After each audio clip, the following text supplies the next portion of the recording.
Hi friends, August మాసంలో మీ లైఫ్లో ఏం జరగబోతుంది? ఒక ఎంప్రెస్ లెవెల్లో ఉండబోతున్నారు మీరు. మీకు ఒక గుడ్ న్యూస్ వస్తుందండి. ఒక స్టార్ లాగా ఉండబోతున్నారు.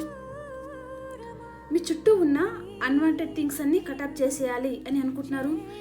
Negative things or negative peoples ఎవరినో చాలా మిస్ అవుతున్నారండి మీరు. న్యూ బిగినింగ్ అవుతుంది మీకు మీ రిలేషన్షిప్లో. మీ ఎమోషన్స్ బ్యాలెన్స్లో పెట్టుకుంటారు. మీకు మీ పర్సన్ తన ప్రేమంతా ఇవ్వాలి అని అనుకుంటున్నారండి. అండ్ మీకు ఏదో ఒక సర్ప్రైజ్ గిఫ్ట్ కూడా ఇవ్వాలి అని అనుకుంటున్నారు. మీకు మీ పర్సన్తో ప్యాషనేట్ న్యూ బిగినింగ్ అవుతుంది. మీ పర్సన్ మీ లైఫ్లోకి రిస్క్ తీసుకొని మీరు రావాలి అని అనుకుంటున్నారు. ఈ పర్సన్ మేషం, సింహం, ధనుసు రాశి పర్సన్ ఏ ఉంటారు. ఈ పర్సన్ గొప్ప ఫ్రెండ్ ఆర్